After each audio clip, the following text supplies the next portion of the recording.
للہ شہداء بالقسط، اللہ کے حکم پر خوب قائم ہو جاؤ، شہداء بالقسط اور انصاف کے ساتھ گواہی دیتے، اللہ کے حکم پر قائم ہو جاؤ، انصاف کے ساتھ گواہی دیتے، ولا یجرمنکم شنآن قوم علی الا تعدلوا، اور تم کو کسی قوم کی عداوت اس پر نہ ابھارے کہ انصاف نہ کرو۔ کیا مطلب؟ کہ کسی بندے کی دشمنی میں تم اس حد تک نہ چلے جانا کہ انصاف کا معاملہ آئے تو انصاف کرنے سے تمہاری ہو جاؤ، اور تم کو کسی قوم کی عداوت، کسی قوم کی دشمنی، عداوت دشمنی کو کہتے ہیں، اس پر نہ ابھارے کہ انصاف نہ کرو۔ اعدلوا، فرمایا انصاف کرو، ہوا اقرب للتقوی، وہ پرہیزگاری کے زیادہ قریب ہے، انصاف کرنا پرہیزگاری کی زیادہ قریب ہے۔ واتقوا اللہ، اور اللہ رب العزت سے ڈرو، ان اللہ خبیر بما تعملون، بے شک اللہ رب العزت کو تمہارے کاموں کی خبر ہے۔ سامعین گرامی، اللہ رب العزت نے فرمایا کہ ایمان والو اللہ کے حکم پر خوب قائم ہو جاؤ۔ جب بندہ اللہ کے حکم پر قائم ہوگا تو پھر ہی بندے کے دل میں خوف خدا آئے گا۔ جب خوف خدا آئے گا تو مخلوق کے معاملے میں بندہ احتیاط کرے گا۔ اس آیت کے اندر اللہ رب العزت نے فرمایا کہ انصاف کے ساتھ گواہی دو۔ جب کسی کا جھگڑا ہو، کسی کو دیکھو، کوئی بات ایسی دیکھو کہ دونوں کی بات، دو فریقوں کی بات عدالت کے اندر چلی جائے، تو کہیں ایسا نہ ہو کہ تمہاری دشمنی ہو ایک کے ساتھ اور وہ حق پر ہو، دوسرے کے ساتھ تمہاری دوستی ہو اور تم دوستی نبھاتے نبھاتے انصاف کو چھوڑ دو، دوستی نبھاتے نبھاتے بے ایمانی کی طرف چلے جاؤ۔ کبھی بھی ایسا نہ کرنا۔ اللہ رب العزت نے فرمایا ایمان والو اللہ کے حکم پر، اے ایمان والو اللہ کے حکم پر خوب قائم ہو جاؤ، انصاف کے ساتھ گواہی دیتے ہو، انصاف کے ساتھ گواہی دو۔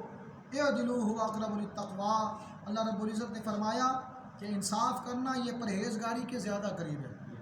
سامعین گرامی، ہمارا دین اسلام ہے، دین اسلام میں تمام مسلمان برابر ہیں، تمام مسلمانوں کے حقوق ہیں اور تمام کے حقوق برابر ہیں۔ اگر کسی کا باہم معاملہ ہو جاتا ہے، کوئی خدا نخواستہ لڑائی جھگڑا ہو جائے، تو پھر جو قاضی ہے شریعت مصطفیٰ کے مطابق فیصلہ کرے۔ جنہوں نے وہ مسئلہ دیکھا من و عن جا کر مسئلہ وہ بیان کریں۔ اگر گواہی آپ نے دیکھا ہے تو جا کر گواہی دیں، نہ کہ انصاف کا نظام الٹ کر دیا جائے۔ سامعین گرامی، حضرت فاروق اعظم کا دور، اب دیکھنا کہ ہم کو حضور کے صحابہ نے عدل کرنا کیسا سکھایا۔ حضرت سیدنا فاروق اعظم رضی اللہ تعالیٰ عنہ اور حضرت ابی بن کعب کا آپس میں کسی بات پر اختلاف ہوا، دونوں کے اندر یہ طے پایا کہ ہمارے معاملے کا جو فیصلہ ہے حضرت زید بن ثابت کریں گے۔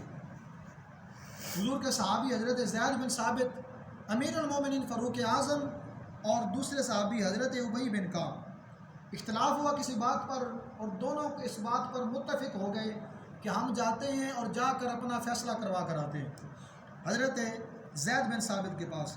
فیصلہ کرنے کے لیے دونوں فریقین ان کے گھر پہنچے۔ حضرت فاروق اعظم نے فرمایا کہ ہم اس لیے آئے ہیں تاکہ آپ ہمارے درمیان فیصلہ کر دیں۔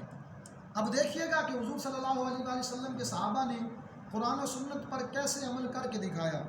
سیدنا فاروق اعظم جب ان کے پاس گئے تو امیر المومنین تھے، حضرت زید رضی اللہ تعالیٰ عنہ نے، آپ بستر پر بیٹھے تھے تو آپ اٹھے اور فرمایا امیر المومنین آپ یہاں پر آ کے بیٹھے، آپ میری نشست پر آ کر بیٹھے، کیونکہ آپ مسلمانوں کے خلیفہ ہیں اور آپ امیر المومنین ہیں، آپ یہاں پر آ کر بیٹھے۔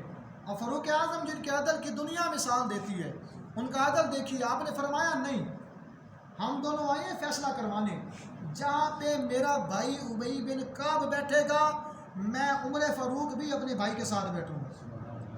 یہ نہیں کہ میں امیر المومنین ہوں، میں خلیفہ ہوں تو میں ذرا آپ کے بستر پر بیٹھوں گا، آپ نے فرمایا نہیں، میں ان کے ساتھ بیٹھوں گا۔ جب بات چلی تو حضرت ابی بن کعب، آپ نے کیونکہ دعویٰ کیا تھا تو آپ نے گواہ دینے تھے، تو جب گواہی کی باری آئی تو آپ کے پاس گواہ موجود نہیں تھے معاملے کے۔ اب فریق کئی دو ہوتے ہیں، جو دعویٰ کرے وہ گواہ پیش کرے، اگر وہ گواہ پیش نہیں کر سکتا پھر جس پر دعویٰ کیا گیا وہ قسم دے۔ حضرت ابی بن کعب نہ دے سکے گواہ، تو سیدنا فاروق اعظم کی قسم دینے کی باری آئی۔ اب امیر المومنین سامنے تھے، حضرت زید آپ نے فرمایا کہ اب قسم امیر المومنین سے لی جائے۔ آپ نے فرمایا حضرت ابی بن کعب سے، آپ نے فرمایا کہ حضرت فاروق اعظم آپ کا بڑا مرتبہ ہے، آپ امیر المومنین ہیں، لہٰذا آپ قسم نہ لیں اور معاملے کو ویسے سیٹل کرتے ہیں، معاملے کو ختم کرتے ہیں، قسم رہنے دیجئے۔ حضرت سیدنا فاروق اعظم رضی اللہ تعالیٰ عنہ آپ نے فوراً قسم اٹھائی بغیر کسی تردد کے، بغیر کسی دیر کے۔ حالانکہ زید بن ثابت کہہ رہے تھے کہ آپ قسم نہ دیں، دوسرے صحابی کو کہہ رہے تھے کہ قسم رہنے دیں، مسلمانوں کے خلیفہ ہیں تو خیال کریں کچھ کہ آپ قسم رہنے دیں۔ حضرت فاروق اعظم نے فرمایا نہیں، میں قسم دوں گا۔ آپ نے فوراً قسم اٹھائی اور آپ نے کیا فرمایا؟ آپ نے فرمایا زید اس وقت تک منصب قضا کا اہل نہیں ہو سکتا جب تک کہ عمر اور ایک عام شخص کے درمیان معاملے میں برابر نہ کر لے۔ جب دونوں کے درمیان جو معاملہ ہو، دونوں کو برابر تصور کیا جائے، دونوں کو ایک ہی جگہ پر دیکھا جائے، کیونکہ معاملہ ان کے پاس آیا تھا۔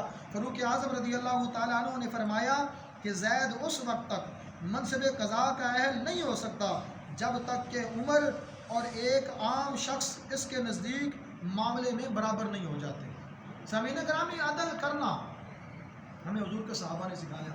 یہاں پہ بات چلی تو مولانا روم رحمۃ اللہ تعالیٰ علیہ آپ فرماتے ہیں کہ آج کل جو ہماری عدالتوں کا حال ہے، مولانا روم رحمۃ اللہ تعالیٰ علیہ آپ نے مسنوی شریف کے اندر حکایت لکھی۔ حکایت کہتے ہیں اس کو کہ فرضی بات فرض کر لی جائے سمجھانے کے لیے۔ آپ فرماتے ہیں کہ ایک طوطا طوطی ایک بستی سے گزر رہے تھے۔ ایک فرضی حکایت آپ نے بیان فرمائی۔ آپ نے فرمایا بستی سے گزرے تو بستی ویران تھی، بستی کے اندر آبادی نہیں تھی۔ وہ دونوں جوڑوں نے بستی کے اندر دیکھا اور کہنے لگے کہ بستی کے اندر کوئی انسان ہی نہیں ہے، انسانیت کہاں گئی؟ اور کیا دیکھا کہ ایک شاخ پر الو بیٹھا ہوا تھا۔ الو کو دیکھا تو کہنے لگے ہاں بھئی یہ منحوس ہوتا ہے، جس جگہ پر یہ ہوتا ہے اس جگہ پر ایسا ہی ہوتا ہے کہ پھر وہاں پہ تباہیاں بربادیاں ہو جاتی ہیں۔ ایویں اس الو کو منحوس کہہ دیا۔ ہمارے دور میں بھی اس کو کہا جاتا ہے منحوس، لیکن وہ ہے نہیں۔ جب اس کے کان میں آواز گئی تو اس نے فوراً ان دونوں کو بلایا، کہنے لگے ذرا میری بات سن کے جانا، آج کی رات میرے پاس مہمان ٹھہرو، آپ میں آپ کی عزت کروں گا، احترام کروں گا۔ دونوں کو اس نے اپنے پاس ٹھہرایا۔ صبح جب ہوئی تو وہ جانے لگے طوطا اور طوطی۔ الو نے کیا کیا، اپنے جو ساتھی تھے ان کو بلایا اور بلا کر طوطی کو اپنے قبضے میں رکھ لیا۔ مولانا روم رحمۃ اللہ تعالیٰ آپ فرماتے ہیں اس نے قبضے میں کر لیا۔ طوطا کہنے لگا یہ میری ہے، میرے ساتھ آئی ہے، میرے ساتھ جائے گی۔ الو کہنے لگا نہیں، کوئی ثبوت لے کے آؤ، یہ تو میری ہے، اس کو میں اپنے پاس رکھوں گا، تمہارے پاس ثبوت کیا ہے؟ طوطا کہنے لگا ذرا قاضی کے پاس چلتے ہیں، عدالت میں جا کر فیصلہ کرواتے ہیں، پتہ لگ جائے گا۔ عدالت کے اندر گئے تو عدالت کے اندر جا کر انہوں نے اپنا کیس پیش کیا۔ کیس پیش کر کے طوطے نے کہا یہ دیکھیں یہ نسل بھی میری ہے، بیوی بھی میری ہے، آئی بھی میرے ساتھ ہے، یہ میرے ساتھ زیادتی کر رہا ہے۔ اس نے زبردستی اس کو روک لیا، اپنے پاس رکھ لیا۔ آپ کو دیکھ بھی رہے ہیں کہ یہ جنس بھی میری ہے، میں طوطا ہوں یہ طوطی ہے، لہٰذا اس کو میرے ساتھ جانے دیں۔ تو قاضی صاحب جو فیصلہ کرنے والے تھے انہوں نے کیا کیا، کوئی پریشرائز کیا یا کوئی جیسا بھی نظام تھا کیا اور اس کو اپنی طرف کر لیا۔ اب قاضی نے فیصلہ کیا دیا، اس نے کہا طوطا تمہارا طوطی کے ساتھ تعلق نہیں ہے، یہ طوطی الو ہی لے کر جائے گا، اسی کے ساتھ ہی رہے گی، اسی کے پاس ہی رہے گی۔ فیصلہ ہوا، فیصلے کے بعد تینوں باہر آئے، الو بھی باہر آیا، طوطا بھی باہر آیا اور طوطی بھی باہر آئی۔ اب مولانا روم سمجھانا کیا چاہتے ہیں، مقصد کوئی کہانی سنانا نہیں۔ جب باہر آئے نا تو الو بولا اور الو کہنے لگا تم نے کیا کہا تھا کہ یہ جو بستی ویران ہوئی ہے میری وجہ سے ہوئی ہے؟ الو کہنے لگا یہ طوطی تمہاری ہے، تمہارے ساتھ ہی جائے گی۔ میری بات یاد رکھنا، یہ بستی جہاں پر قاضی بک جائیں، جہاں پہ عدالت بک جائے، جہاں پہ ججوں کے قلم دان بک جائیں، پھر وہاں پہ تباہیاں بربادیاں آتی ہیں، وہاں پہ خوشحالیاں نہیں آتی۔ آج ہمارے سامنے ہمارے ملک کا حال کیا ہے کہ قاضی بکتے ہیں، عدالتیں بکتی ہیں، غریب مرتا ہے تو مر جائے، جو امیر ہوتا ہے سب کچھ اسی کا ہے، سارے محکمے اس کے، نظام بھی اس کا، عدل بھی اس کا، وہ قانون کو بھی نہ مانے تو کوئی بات نہیں۔ لیکن اللہ رب العزت کا کلام کیا کہتا ہے، اعدلوا هو اقرب للتقوی، اے ایمان والو انصاف کے ساتھ خوب قائم ہو جاؤ اور عدل کرو، یہ تقوی کے انتہائی زیادہ قریب ہے۔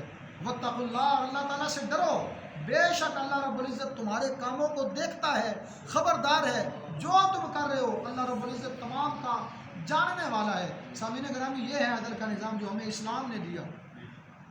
عدل کرو، دو مسلمانوں کا معاملہ آئے تو ان کو ایک ہی نظر سے دیکھا جائے، دونوں کو ایک ہی جگہ پہ بٹھایا جائے۔ یہ نہیں کہ ملک کا وزیر اعظم ہو تو اس کو 30 سال کی سزا ہو، کوئی عام بندہ ہو تو اس کے لیے پھانسی کی سزا ہو، اس کو عدل نہیں کہتے۔